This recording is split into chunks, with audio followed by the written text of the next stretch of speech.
नमस्कार दोस्तों, हमारे YouTube विद्या क्रिएटिव होम में आपका स्वागत है। जैसा कि पेडागॉजी का यह सेट 2 का वीडियो मैं अपलोड कर रहा हूँ, जिसमें सेट 2 भाषा शिक्षण के सिद्धांत प्रिंसिपल्स ऑफ लैंग्वेज टीचिंग।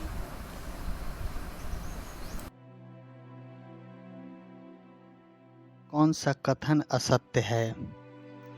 कौन सा कथन असत्य है? एक में भाषा मनुष्य के बीच परस्पर संबंध स्थापित करने का कार्य नहीं करती है। 2 भाषा ज्ञानवर्धन का साधन है। 3 भाषा सामाजिक और अस्मिता का साधन है। 4 भाषा नियमबद्ध व्यवस्था है। तो इसका आंसर आपका हो जाएगा 1। भाषा मनुष्य के बीच परस्पर संबंध स्थापित करने का कार्य नहीं करती है, जबकि यह कथन असत्य है, इसलिए यह कार्य नहीं करती है, यह गलत है। दूसरा, आइए, भाषा शिक्षण है। एक में यह जानने का कि बच्चा पढ़ना लिखना कैसे सीखता है, यह जानने का कि बच्चे को पढ़ना लिखना कैसे सिखाया जाए। 1 या 2 दोनों ही है शिक्षण, अथवा इनमें से कोई नहीं। तो इस प्रकार हम इसका उत्तर हम देंगे, इसमें से 3 हमारा सही है, 1 और 2 दोनों। मतलब यह जानना कि बच्चे पढ़ना लिखना कैसे सीखता है, यह जानना कि बच्चे को पढ़ना लिखना कैसे सिखाया जाए, यह भाषा शिक्षण है। चलिए आगे बढ़ते हैं। शिक्षण आवश्यक है। शिक्षण आवश्यक है, एक भाषाई कौशलों से परिचित कराने के लिए। दूसरा, बच्चों के कल्पनाशीलता को बढ़ाने के लिए। तीसरा, सृजनात्मकता का विकास करने के लिए। चौथा, उपयुक्त सभी। तो मेरे समझ से तो चौथा उपयुक्त सभी ही होना चाहिए, क्योंकि शिक्षण की आवश्यकता के लिए भाषाई कौशल का भी जरूरी है, कल्पनाशीलता बढ़ाने के लिए भी जरूरी है और सृजनात्मकता भी जरूरी है, इसलिए इसका उत्तर उपयुक्त सभी होगा। आइए आगे बढ़ते हैं। भाषा शिक्षण का उद्देश्य है वक्ता के विचारों को समझ पाने की योग्यता का विकास, केवल पठन कौशलों का विकास, पाठ्य पुस्तक से इतर पुस्तकों को पढ़ने की क्षमता का विकास। 1 और 3। इस प्रकार से आपका क्वेश्चन नंबर 1 सही है, 1 सही है, क्वेश्चन नंबर 1 सही है, इसका क्वेश्चन नंबर आपका 1 सही है और क्वेश्चन नंबर 3 सही है। 1 सही है और 3 सही है। इस प्रकार यह 4 आंसर हो जाएगा। कौन आंसर हो जाएगा? तो 4 आंसर हो जाएगा। चलिए आगे बढ़ते हैं। शिक्षण के संदर्भ में कौन सा कथन सही नहीं है? 1, भाषा शिक्षण में श्रमिक भाषिक परिवेश उपलब्ध कराना जरूरी है। भाषा का नियमबद्ध व्यवस्था को केवल व्याकरण के माध्यम से ही जाना जा सकता है। भाषागत शुद्धता के प्रति अत्यधिक कठोर व्यवहार नहीं अपनाना चाहिए। चौथा, समृद्ध भाषिक परिवेश में बच्चे स्वयं नियमों का निर्माण करते हैं। तो इसका आंसर हो जाएगा आपका 3, भाषागत शुद्धता 3 हो जाएगा। भाषागत शुद्धता के प्रति अत्यधिक कठोर व्यवहार नहीं अपनाना चाहिए। अगला क्वेश्चन, शिक्षण के संदर्भ में कौन सा कथन सही नहीं है? शिक्षण के संदर्भ में कौन सा कथन सही नहीं है? तो इसका आंसर होगा, भाषा शिक्षण में केवल भाषा की शुद्धता पर ही बल रहता है, यह सही नहीं है। अगला क्वेश्चन देखते हैं। 4, 7, इनमें से प्राथमिक स्तर के भाषा शिक्षण में कौन सा उद्देश्य अनिवार्य नहीं है? विभिन्न संदर्भों में प्रयुक्त शब्दों का सही अर्थ ग्रहण करना, विभिन्न संदर्भों और परिस्थितियों में अपनी बात व्यक्त करने की कुशलता का विकास, भाषा के अलंकारिक प्रयोग की क्षमता का विकास। चौथा, मानवीय मूल्यों का विकास। तो इस प्रकार इनमें से आपका आंसर जो है वह हो जाएगा भाषा के अलंकारिक प्रयोग की क्षमता का विकास, यह उत्तर हो जाएगा। अगला देखते हैं क्वेश्चन। अगला क्वेश्चन आपका है, भाषा शिक्षण की विधियां मुख्यतः डैश पर निर्भर करती है। एक है पद्धति, दूसरा है बच्चों के स्तर, आयु और प्रकरण, तीसरा है समय अवधि, चौथा है लक्ष्य। तो इस प्रकार यह क्वेश्चन का आंसर हो जाएगा आपका बच्चों के स्तर और आयु और प्रकरण। बच्चों का स्तर, आयु और प्रकरण। 8वां, भाषा शिक्षण की विधियां मुख्यतः बच्चों के स्तर और आयु और प्रकरण पर निर्भर करती है। चलिए अगला क्वेश्चन देखते हैं। अगला क्वेश्चन है, भाषा शिक्षण में व्याकरण पढ़ाने के लिए प्रयोग किया जाने वाला सिद्धांत या नियम है। एक, आवृत्ति का सिद्धांत, अनुकरण का सिद्धांत, आगमन और निगमन का सिद्धांत, अनुबंधन का सिद्धांत। तो यह है आगमन और निगमन का सिद्धांत। इसका आंसर होगा आगमन और निगमन का सिद्धांत। अगला देखते हैं।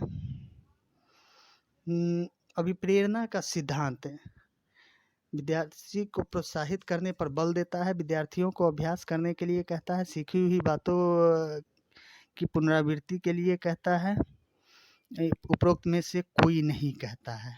तो इस प्रकार यह हो जाएगा एक, विद्यार्थियों को प्रोत्साहित करने पर बल। अभिप्रेरणा विद्यार्थियों को प्रोत्साहित करने पर बल देता है।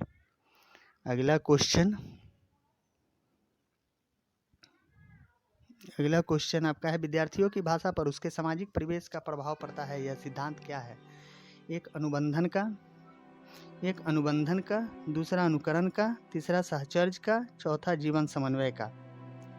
तो इसका क्वेश्चन का इस क्वेश्चन का आंसर हो जाएगा अनुकरण का। सहचर्य विद्यार्थी के भाषा पर उसके सामाजिक परिवेश का प्रभाव पड़ता है, यह सिद्धांत अनुकरण का सिद्धांत है। 12, मातृभाषा शिक्षण विद्यार्थी की भाषा शिक्षण में व्यवधान उत्पन्न करता है। इसका ऑप्शन है, विद्यार्थी की भाषा शिक्षण में व्यवधान उत्पन्न करता है, शिक्षण को सरल बनाता है, अध्यापक के शैक्षिक कार्य में बाधक बनता है, शिक्षण सिद्धांतों के विपरीत है। तो मातृभाषा का शिक्षण यह जो है वह आपको शिक्षण को सरल बनाता है। क्या बनाता है? शिक्षण को सरल बनाता है। चलिए नेक्स्ट क्वेश्चन। कौन सा नियम स्कूल ज्ञान से सूक्ष्म की ओर अग्रसर होने को कहता है? स्कूल ज्ञान से सूक्ष्म ज्ञान की ओर अग्रसर होने को कहता है। एक, ज्ञात से अज्ञात की ओर, अनिश्चित से निश्चित की ओर, पूर्ण से अंश की ओर और मूर्त से अमूर्त की ओर। तो इसका आंसर होगा मूर्त से अमूर्त की ओर। चलिए नेक्स्ट क्वेश्चन देखते हैं। 14, गणित के शिक्षक ने राहुल को वाक्य सही करने के लिए कहा। उनके द्वारा ऐसा करना भाषा शिक्षण के किस सिद्धांत के अंतर्गत आएगा? एक है ऑप्शन है मनोरंजन, अनुकरण, मौखिक एवं लेखन कार्य का सिद्धांत और बहुमुखी प्रयास। तो इसका उत्तर हो जाएगा आपका 14 का 4 हो जाएगा, यह बहुमुखी प्रयास। इसका 4 आंसर हो जाएगा बहुमुखी प्रयास। 15, पाठ करवाना किस सिद्धांत के अंतर्गत आता है? जीवन समन्वय का सिद्धांत, जीवन सूत्रों का सिद्धांत, क्रियाशीलता का सिद्धांत, बाल केंद्रित का सिद्धांत। तो इसका आंसर हो जाएगा आपको क्रियाशीलता का सिद्धांत। इसका उत्तर होगा क्रियाशीलता का सिद्धांत। Next question. आरंभ में इनमें से किस सिद्धांत के आधार पर बालक भाषा सीखता है? बहुमुखी प्रयास के सिद्धांत पर, मनोरंजन के सिद्धांत पर, अनुकरण के सिद्धांत पर, अभ्यास के सिद्धांत पर। यह है अभ्यास के सिद्धांत पर। तो इसका उत्तर हो जाएगा आपका अनुकरण के सिद्धांत पर। आरंभ में इनमें से किस सिद्धांत पर बालक भाषा सीखता है? बालक भाषा सीखने अनुकरण करके भाषा को सीखता है। 17, भाषा शिक्षण की अनुवाद विधि।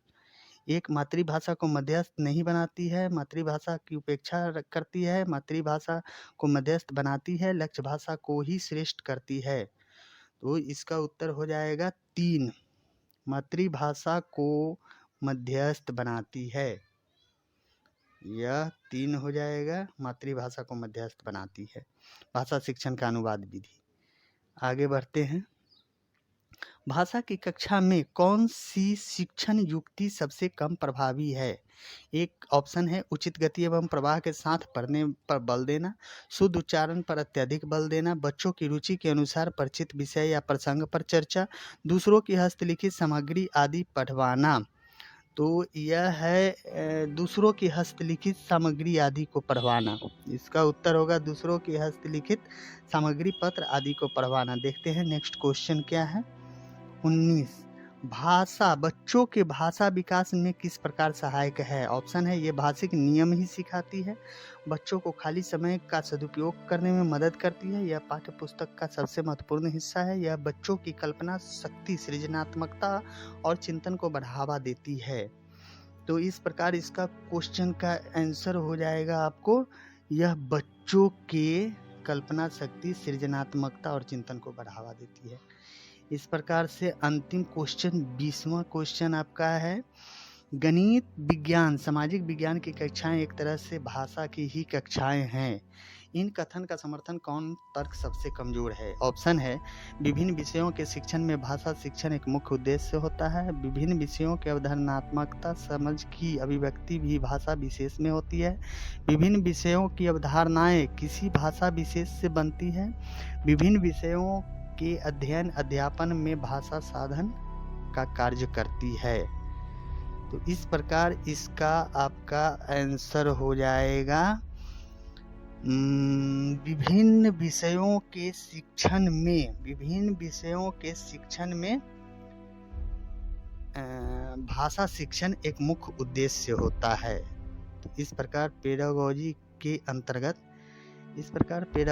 अंतर्गत आने वाले जो मुख्य विषय हुए भाषा शिक्षण के सिद्धांत से कुल 20 क्वेश्चन समाप्त हुए। धन्यवाद।